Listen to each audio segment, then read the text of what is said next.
Here I am talking to Steve Jobs. How many people on the planet got to talk to Steve Jobs for 2 hours uninterrupted? So, again, I was very fortunate. I was lucky to be able to do that. But I think the reason for that is he desperately needed people that would say, Steve, you're wrong, and here's why you're wrong, and why we ought to go this way instead. And he was lucky. He had people in the organization, his close level of senior executives that were able to do that.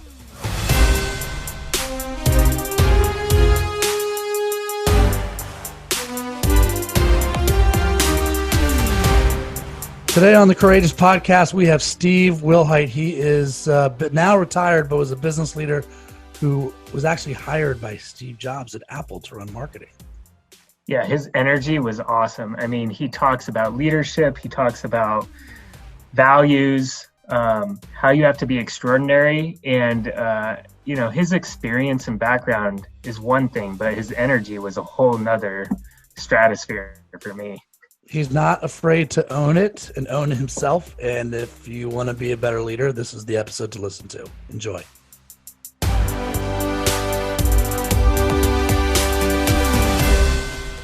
All right, we're here on the Courageous Podcast. I got to tell you, Ryan, today is this is going to be a good one. A lot of pressure, Mr. Wilhite.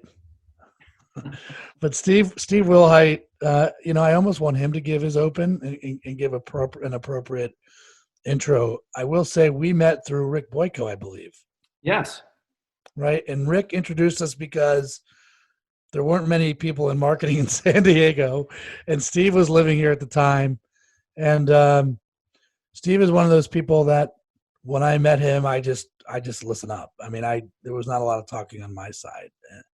I said to him, and I do wonder if this made you uncomfortable in any way, but I mean, I'd put Steve in mentor status for me.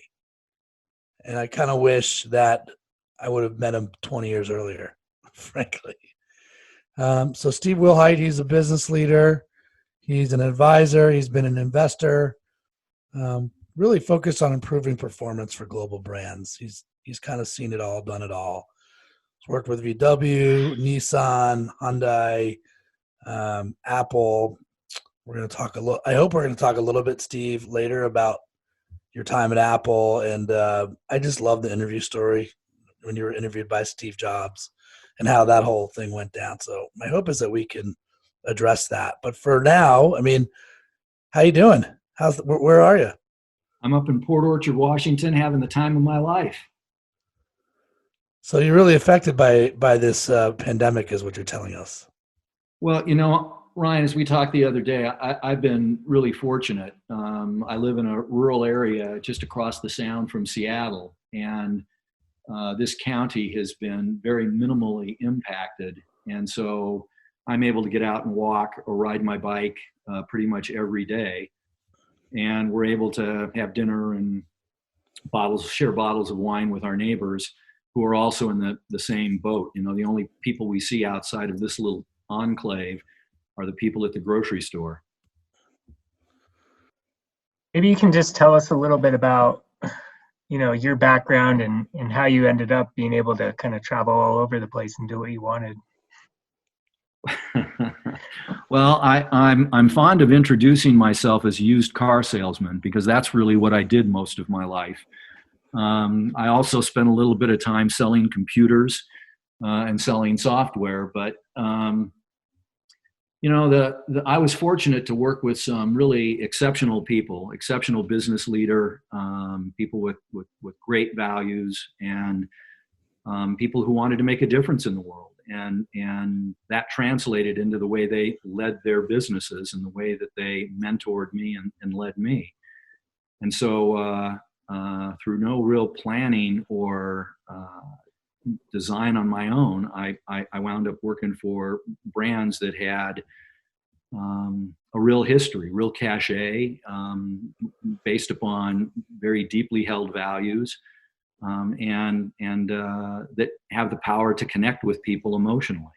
So coming out of, so you went to Stanford just a few years back, correct? I did. Give me like the trajectory from there. Like, where did you go first, and How did you land in brand? So what we're going to really do is give your audience clear directions on what not to do in building their career. Is that what this is going to be about? I graduated from Stanford with a degree in psychology, religious studies, and art history. It was an independent major, really led by a fabulous professor, a guy by the name of Jeffrey Smith. And at Stanford, when I was there, it was just a stopping place. Everybody was going somewhere. They were going to law school. They were going to biz school. They were going to med school. They were going to graduate school. They were going to save the world someplace or another. And I was just a confused young kid, not really knowing what I wanted to do and not really being prepared to do anything. And my dad convinced me that, you shouldn't stop here. You should go to graduate school. Making the transition from high school to college was difficult. But, by the time you finally graduated or are going to graduate, you've learned how to study, you've learned how to compete. So don't get off of that train just yet. And my dad's a pretty persuasive guy. But one of the worst decisions I ever made in my life was listening to him at that moment in time. And so I wound up going to grad school. I crossed over to the Bay and went to grad school in business at UC Berkeley at the Haas School of Business. And when I got out of business school, I interviewed everywhere. I was an absolute directionless, needy, potential employee. I was up to my eyeballs in student debt. I really had never worked full time at a real job. And so I interviewed everybody that came on campus, completely indiscriminate. I mean, if the makers of Agent Orange had been on campus and looking for a guy, I would have raised my hand and taken the interview. And I wound up very fortunately getting a couple of offers and wound up going to work in the car business for Lincoln Mercury division of Ford Motor Company. The people I met in the interviewing process were absolutely sensational people, bright, creative, imaginative, driven, competitive, exactly the kind of people that I enjoy being with and exactly the kind of people that I wanted to work with. Well, I wound up going to interview back in Detroit, and the percentage of people who fit that description was slightly lower than it was out on the West Coast.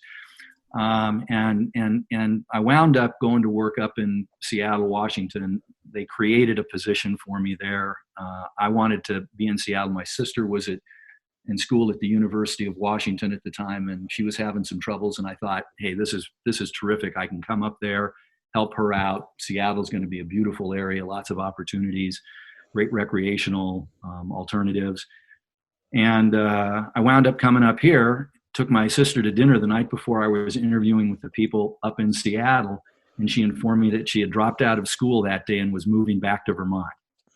So I'm thinking, well, this timing wasn't exactly the best, but Seattle's still going to be great, and the people I'm going to work with are going to be fabulous. Well, it turned out that the people I was working with really weren't fabulous, but there were two guys that were sensational, two guys that were just interested in doing good work, who were interested in trying to push the little area of the business that I worked in forward. They'd give me an assignment, and pretty much any assignment, and I'd go do it, and fortunately did it better than most or better than they expected. And that was the beginning of my career. I left Lincoln Mercury, became unemployed, the first time that I voluntarily left a job for unemployment. And my wife and I went down to San Diego, painted her family's house, and then went to Europe, bought a BMW overseas, and traveled around Europe for a couple of months, came back, and I'm still unemployed. And my mother-in-law said, it's just before Christmas and you really don't want to go to work now and nobody's hiring right now. Why don't you just, here, I got you a new wetsuit and a new board, and why don't you just work on your surfing for a couple of months, and then get back into it maybe like late January or early February. And so that's what I did. And I started interviewing, and I interviewed at more traditional marketing organizations at that point in time, consumer packaged goods, Procter and Gamble, General Mills, that kind of thing, and ad agencies. And the opportunities that I got were not opportunities that were consistent with what my expectations were. I had an opportunity, for example, to join RJ Reynolds as a new product brand manager in their tobacco division. Well, I'm an avid non-smoker, so figuring out how to get more people to smoke new cigarettes wasn't really in the cards for me. And the agencies that I had the opportunity to go to work with were kind of in crazy places, Chicago and New York, and were on accounts that really weren't inherently interesting to me. So I wound up going back, looking at the car business, and I looked at the car business just because I didn't know any better. I should have gone to work for a ski manufacturer or a surfboard manufacturer, or a global travel company or a technology company. But I wound up going back to work in the car business, and was fortunate enough to get an opportunity with Volkswagen of America, and here I am today, retired and skiing, hiking, biking, and talking to people like you. What was so you left the first job?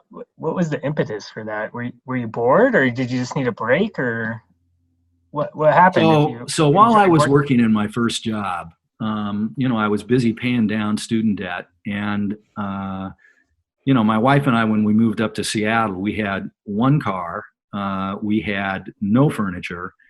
And so we were just trying to figure out how to make ends meet and pay down student debt at the same time. And while I was there, I realized we needed another car. And I mean, I was 23 years old at the time. There's no way I'm going to buy a Lincoln or a Mercury. I mean, let's get realistic about this. And so I bought a Honda Accord. And then my other car kind of bit the dust, and so we needed a second car, and I bought a BMW 2002. And when I was going home one Friday afternoon, I'm going out to my car, opening the sunroof. It wasn't raining that day, which was real nice. And the three senior people in the office all came out in their Lincoln Mark, whatever it was, Mark II, Mark III, Mark IVs, and their Lincoln Town cars, and surrounded me and got out of the car, and we're rubbing the car saying, "Oh, nice car, where'd you get this?" and all. And this went on, this hazing went on for a while, and my immediate boss got on the phone with me and he just went ballistic, like, "God, you got such a great future. What the fuck were you thinking? There's just no way. You bought this? How much did you pay for this? You paid that much for that little piece of shit car? You got to be kidding me." It just went crazy. And so it really was, I think, probably more than anything else, just it's always been very difficult for me to work in an environment where I didn't have a lot of enthusiasm for the specific products that we were making and selling, and where I didn't have a high level of enthusiasm and passion for the organizational structure, the way we were being led, the way we were working, the way teams work together. And, on my year anniversary, I was fortunate enough to get an unprecedented promotion, offered a wonderful opportunity with the company. And I gave my letter of resignation, and that did not go over well. They had kind of busted their butts to get me this opportunity after the crazy stuff that I had done. And I left, and I left because there was just not a single solitary product that Lincoln Mercury made that I would ever consider driving personally, and that's a difficult environment to work in. And on top of that, too many of the people in the organization were really ossified. They were just set in their ways. I was lucky; there were two people that were fabulous to work with, and they've actually remained lifelong friends. But the others, just this is the way we've done it. This is the way we expect to do it. This is the way we're going to continue to be successful. And there was a really fascinating story that came out of that experience. And it was one of the people telling me that, I needed to have kids and I needed to buy a house right away. And I said, no, I don't think my wife and I are really into any of that at this point in time. And they explained to me that, the most successful people in the company were people who had a wife and kids and a house and, kind of golden handcuffs. My wife's not working. I got to take care of my kids. I got to make the mortgage payment. And they thought that was the best way to build and retain good employees. And I explained to them, no, that's exactly the way you don't retain good employees. That's the way you retain mediocre employees, because the good employees, they're the ones that really want to push things forward. They're the ones that want to take risks. They're the ones that are there working because they want to be there working, because they're inspired to be there working, not because they have to be there working. And the higher percentage of people you get that feel they are there because they have to be working, the worse your organization is going to be, the worse your profit performance is going to be, and the worse your stock performance is going to be. And ultimately, you're not going to survive. You need people that are constantly pushing, constantly looking for new ideas, and that aren't tied with golden handcuffs to a circumstance that isn't healthy for them. Yeah, this is the same as, like, I just can't do things that I don't believe in. And I have a hard time surrounding myself with that type of, I guess I have to be here. And this is kind of this is a conversation about values alignment or Yes. violation of values. So what I love about you, Steve, is like, you're very conscious about what you value and what you don't value. Can you kind of give us a little bit on where that came from and what you value? Wow. Well, Ryan, my whole life I've just been incredibly blessed, unbelievably lucky. First I was born in the United States, not in Ethiopia. I was born to parents who loved me and who valued education. I was born in a time when my grandparents were alive and were able to play a really important role in my life. So I had all of these incredibly fortuitous circumstances. I wish I could say that, geez, I worked for everything that I got, but I was lucky. And I was fortunate also that the people that were closest to me, my mom, my dad, my grandmom, and my granddad, all had, what I consider to be extraordinary values. My mom went back to school to become a teacher when I was in a little kid. And we had no money. She was working a couple of jobs and going to night school to become a teacher. And she became a teacher when she was when she was 41 years old. And she wound up teaching high school and college level courses in literature and creative writing, all that kind of stuff.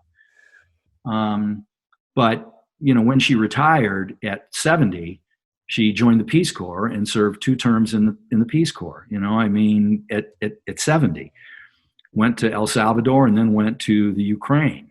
She taught overseas in Scotland. She taught overseas in the UK. She taught overseas in Lithuania as a teacher.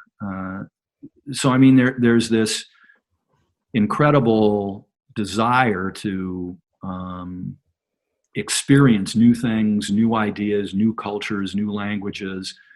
There was a thirst for learning that has lasted all of her life. And the greatest thing you can give your kids, the ability to read and curiosity. If your kids can read and they're curious, boy, they're a long way towards living a successful, interesting life. My dad was, he was just always a hard worker. He worked hard. He played hard. He was successful in business. What he did always seemed interesting to me. He changed jobs looking for economic opportunity, but I think he changed jobs just as much looking for intellectual opportunity and growth. And my grandfather was a serial entrepreneur, in the Great Depression, 29, he left his wife and 2 young kids in Detroit with the rent paid and $20 in cash, and he took a car full of gas and $10 in cash. He slept on Lower Wacker Drive in his car his first night in Chicago, and took a job 100% commission selling high-end furniture and interior decorating services in 1929. 100% commission. And so, this guy knew how to work, how to tell a story, and how to make things happen. And then he got into production and factory and building and designing furniture and doing all kinds of interesting stuff.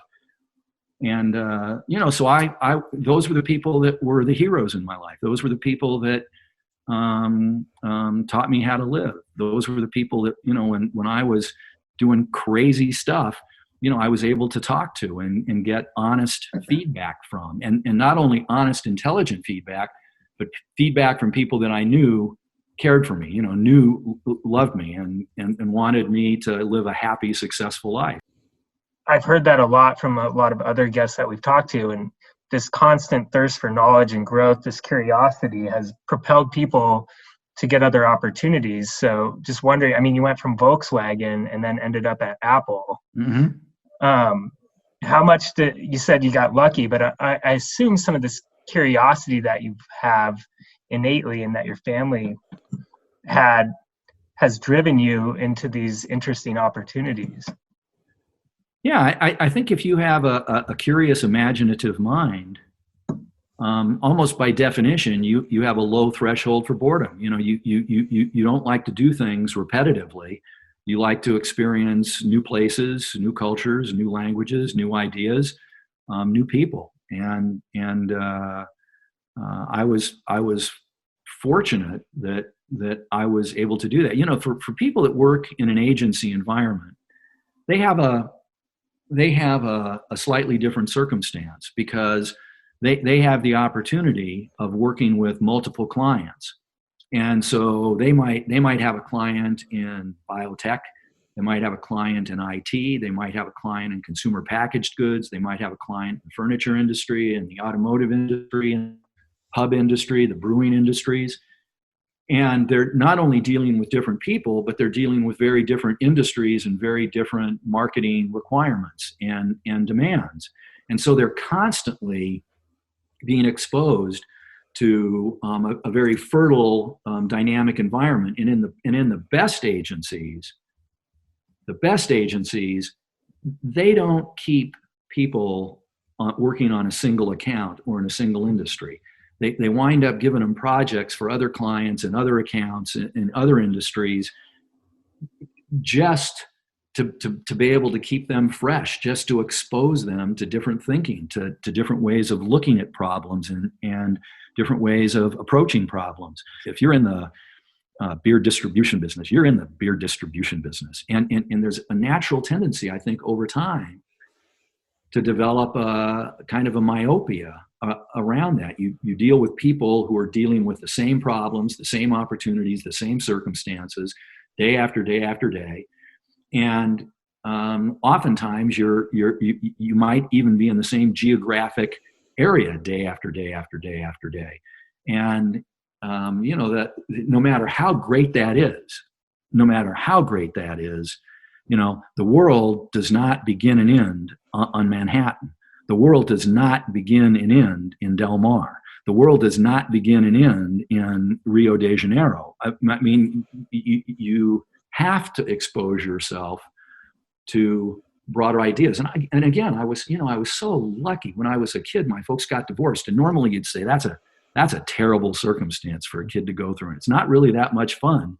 But I spent the winters with my mom going to school, and I spent the summers with my dad. And I wound up living summers in some crazy places. Fort Smith, Arkansas, Waynesboro, Virginia, Richmond, Virginia, Lafayette, Indiana, Bonneville, Vermont. Some crazy places. And I was only going to be there for 3 months. So, it really didn't do me any good to say, this place sucks and I could be surfing, or this place sucks and I could be watching a Lakers game, or I could be watching Sandy Koufax, or I could be watching, you know what? In Fort Smith, Arkansas, they really don't give a shit. So if you don't have some level of interest and some level of curiosity about what they're doing, you're just going to live a really lonely, boring life. And Hey, then, Steve, how old were you? How old were you in those experiences? Because I have to imagine if you were younger, it's like being dropped. There's got to be fear, right? Like, how do I fit in Arkansas? How do I fit in Vermont? You know, Ryan, I'll tell you what.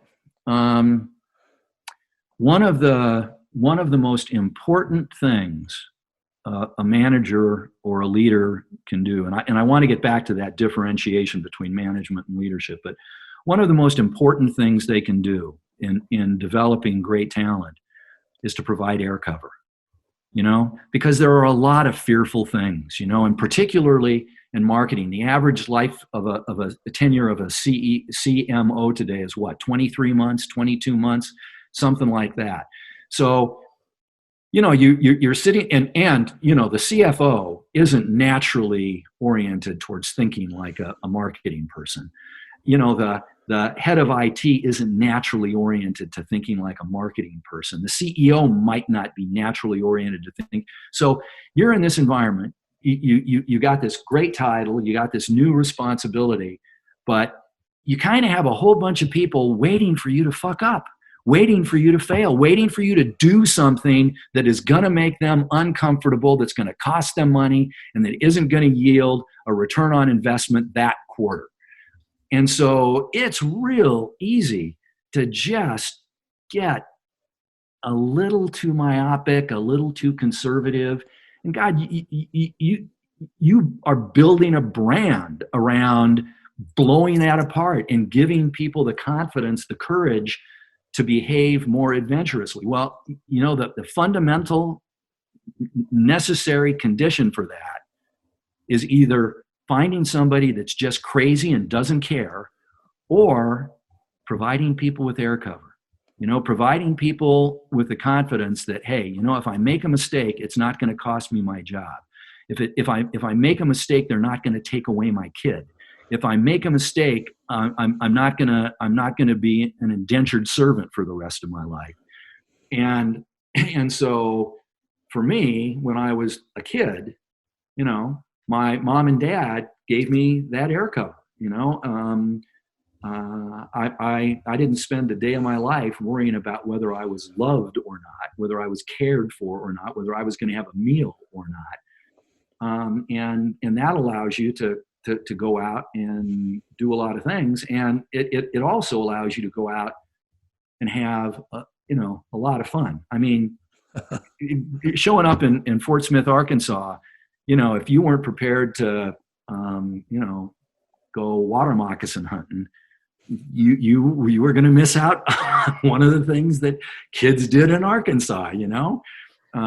So you have to have that, I think, level of air cover personally and professionally to be able to do that. And I think part of that is having trust too in your leader, right? You said there's a difference between a leader and a manager. So if you trust that you're going to have that air cover, you're going to be willing to take some more risk if you have that type of relationship. So obviously you innately trust your parents, and you had some confidence building through your experiences as a child. But when you get into business, you know, like you said, you can get complacent leaders or managers who don't really know what it means to be a manager. Maybe you can just tell us a little bit, first of all, like, what's the difference between a leader and a manager? And then two, like, what's relationship development mean to actually being successful? Well, I'll tell you what, I had the opportunity of working with a guy by the name of Bill Young. In my first tour of duty at Volkswagen, he was the general sales manager and I was a district manager. I was working with individual dealers, and he was running the whole sales organization for the country. And he was just this really, you know, quite extraordinary guy. Rock solid values, and he gave me a plaque that I have kept, still have it today. And I'm going to read this to you because I think this is a profound truth. And the world is full of managers, and they're important. The world is not full of leaders. The manager administers, the leader innovates. The manager maintains, the leader develops. The manager relies on systems, the leader relies on people. The manager counts on controls, the leader counts on trust. And this is really the most important one.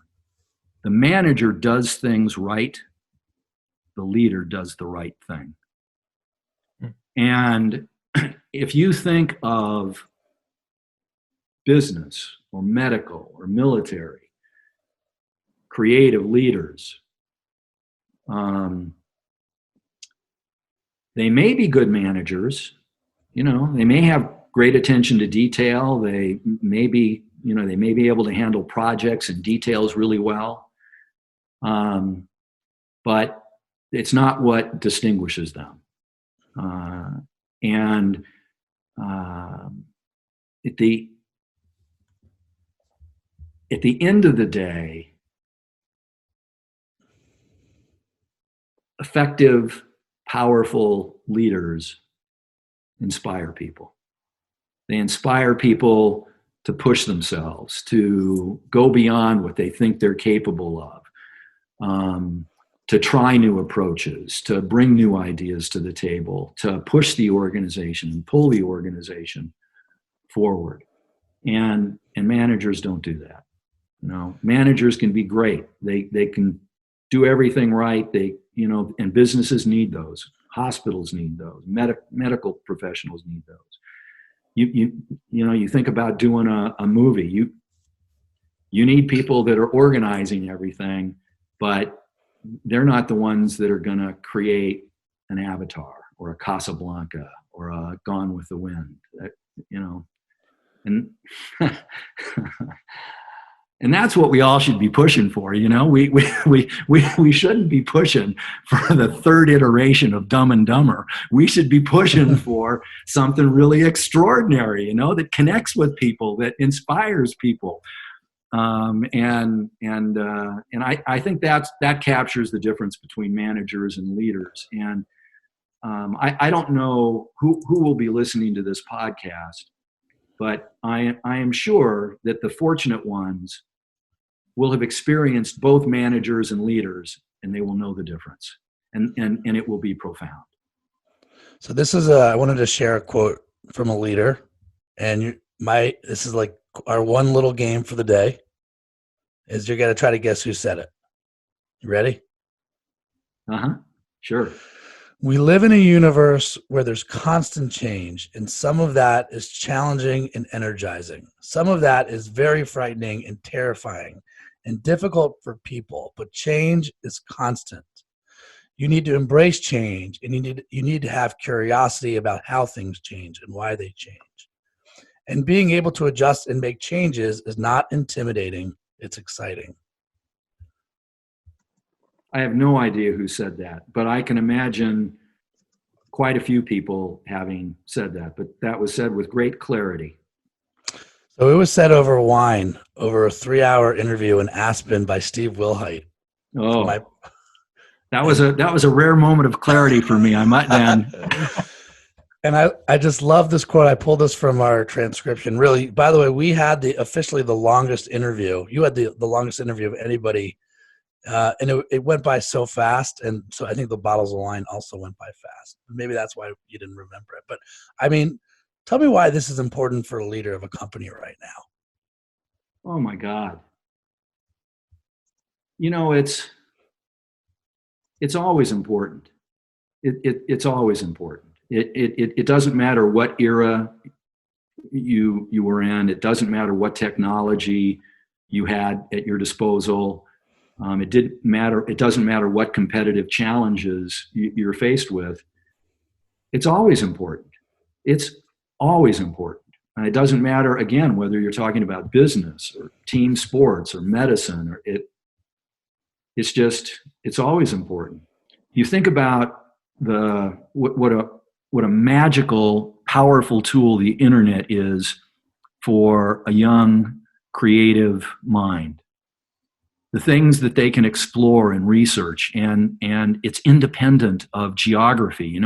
You go out to some place in South America or Africa or India where, God, just 30 or 40 years ago, I mean, really within your lifetime, kids growing up couldn't experience anything broader than what they could walk in a 10-mile radius from their home. And now in that same place, they don't need roads, they don't need trains, they don't need boats, they don't need traditional infrastructure.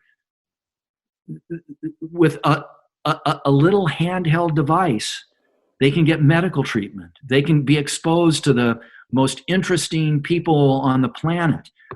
But at the same time, they can fall victim to internet predators.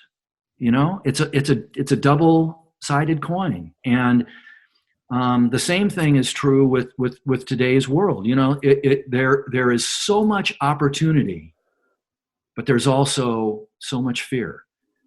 And I think about the media. Anybody who's got a voice can create or comment on news. And you don't know, is it well intended or is it ill intended? Is it accurate or is there a hidden agenda? You don't know. And we have this ability now to create this echo chamber where we're not exposed to broad information and broad coverage.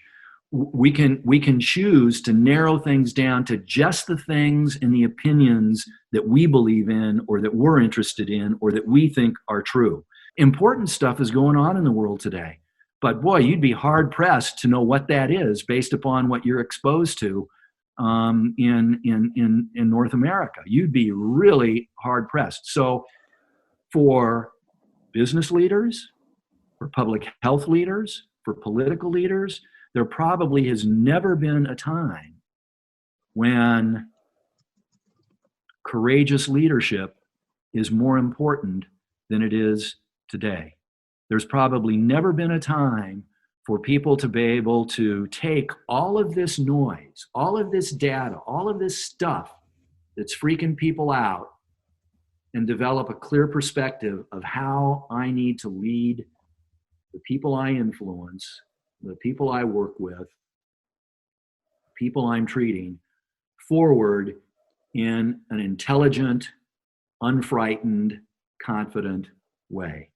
I couldn't agree more with you. I mean, you can get so inundated with everything that's being pushed out and have this conversation in between your ears. I mean, you got the opportunity to work with one of the most courageous leaders ever, Steve Jobs, right? Mm-hmm. I think you have actually an interesting story about your interview with him. Mm-hmm. And I mean, he really went against the grain in many ways that has influenced us. So I'm curious to hear about how you ended up there and what you got out of that experience working with somebody like him. Well, he's one of those people that comes along maybe, once every generation or two. A Thomas Edison kind of individual, a Bob Dylan kind of individual, somebody that just is able to see the world from a completely different perspective and connect pieces of the puzzle together in ways that just aren't experienced by very many people. And I was fortunate enough to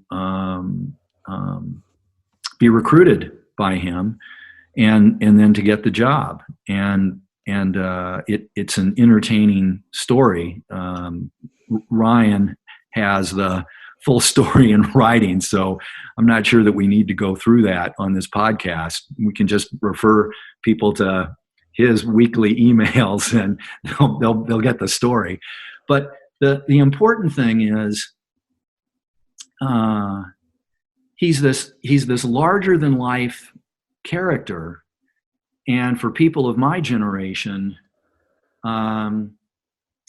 he was admired, but also kind of terrifying,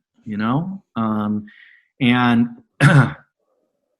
I think that the thing that was really important for him was, maybe 3 or 4 issues. The first was he needed people that understood the importance of values and being able to live those values and communicate those values very consistently. So Apple came from that space and had, very, very clear aspirational values.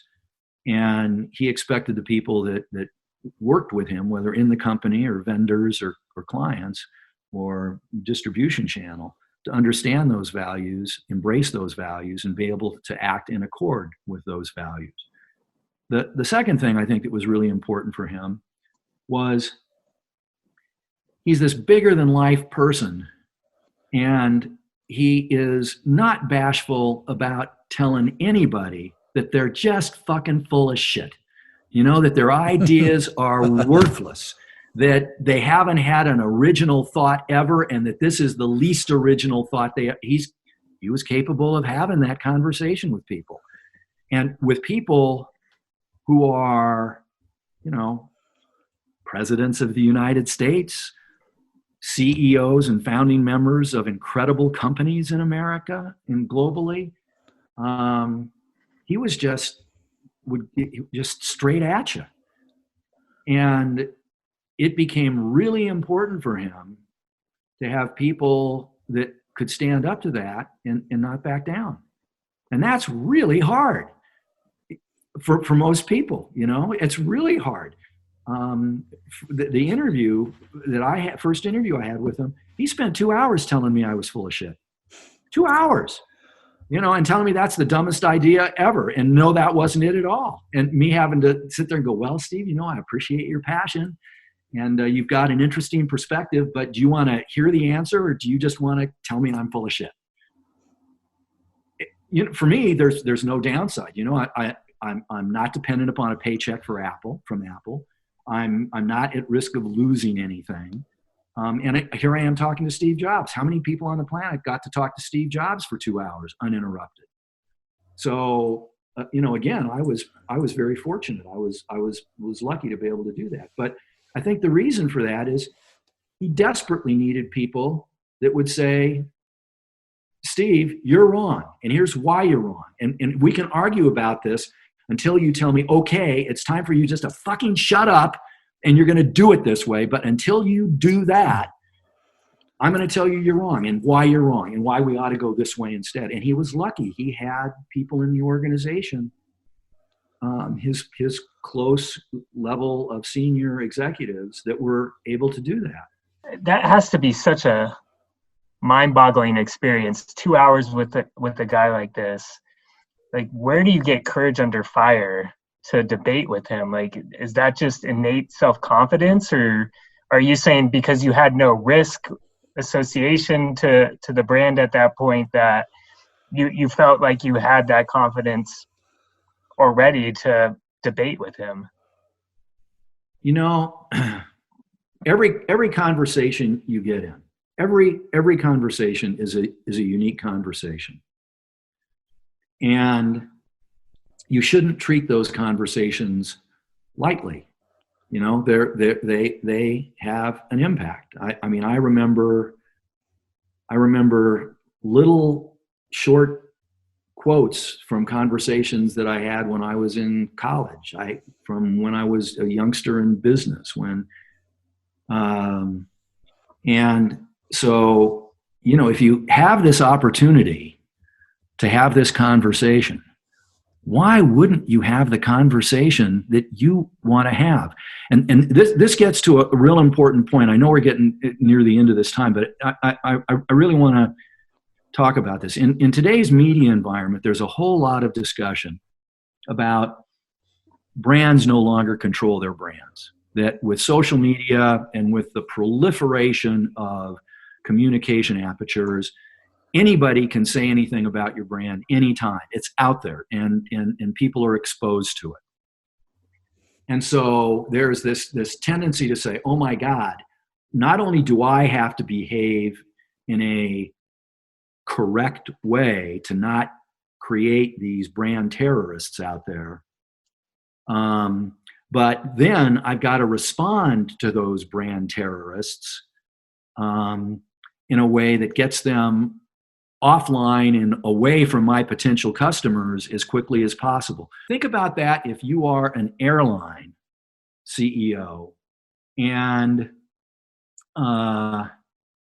you had to make an emergency landing and kick somebody off of the airplane because of their behavior, and they didn't get to see their dying mother in the city where they were supposed to land. And they go online and they get all their friends online and tell the story about how the airline mistreated them and abused them. And the airline, I mean, there's how many sites are there about bad airline behavior? So the airline's got a choice, you know. They can either acquiesce or do something, or they can tell their story, or they can tell their story and say, you know what, this is what happened, this is what we did. This is testimony from other passengers who were surrounded by him. End of conversation. Own it. Just own it. The reality is we own who we are. We own who we are. We can't delegate that to anybody else. We can't complain that somebody else is saying bad things about us. We own who we are. You know, every time you go for a new job interview, they want to get references on you, right? Well, let me see. I'm going to go out and I'm going to give you the references of the people that absolutely hate me, that think I'm crazy, that think I'm irresponsible, that think I'm lazy, that think I'm terrible. Those are the people I'm going to give you as my reference. No, of course not. You're going to only give them references of people that think you're wonderful, that are going to say wonderful things about you. And I got over that very early in my life. I said, you know, I'm relatively public in the industries that I operate in. You go and talk to whoever you want to go talk to. I'm very proud of some of my advocates and the relationships that I've built. I want you to know that I'm equally proud of the enemies I've created. And I'm not bashful about you talking to them and letting them tell you whatever they want to tell you about me. Well, that's a really powerful place to be. That's a really powerful place to be. And you think about this in a political context. Wouldn't it be refreshing if somebody running for president were to say, listen, here's where I stand on these 25 issues. You know, here are my tax returns. Here are, you know, all of the indiscretions in my life. And you can talk to all of these people. And then we can start talking about leadership and what needs to happen in this country for us to achieve what this country is founded upon and what we are capable of. Wouldn't that be incredibly refreshing if that happened? But no, we got these two absolute pathetic idiots that can't string two sentences together and can't respond to criticism honestly and directly without going on some ridiculous third grade attack. I mean, it's just nuts. And so what I want to close this with is to say, Brian, what you are doing with courage is absolutely indispensable in today's world, not just today's marketing world, but today's. And secondly, I would say that you are in control of your brand and your behaviors. One of the things that I was told some time ago was, there are only two things we're in control of in our lives: our attitudes and our behaviors. That's it. We don't have any control over the coronavirus. We don't have any control over what Trump tweets. We don't have any control over what Biden does in his basement. We don't have any control over any of that. But we do control our attitudes and our behaviors. We do control our brands and how we communicate about our brands and our businesses. We are responsible for our decisions. They aren't made because somebody else created a circumstance that we are responding to. We're in control of our decisions. And probably that takes more courage to recognize and accept that than just about anything else. Steve, I always appreciate our chats. We could have probably gone on for another hour. I'm really glad I didn't ask you any more questions about our current president, because my goodness, we definitely would have gone on for another hour. Look, yeah, I love all the areas we cover. Just the idea of owning it, owning yourself, the idea of living through your values, the differences between being a leader and being a manager, providing air cover to your people. I mean, sometimes it takes courage to do. And just, again, I wish we had more time, but as always, appreciate our dialogue, and hopefully this is, we can get you back on here and jam some more soon. All righty, man. Hey, listen, be well. Ryan, it was a pleasure meeting you. Likewise. Hopefully this was helpful for you guys. It was. Thank you. Thanks, Steve.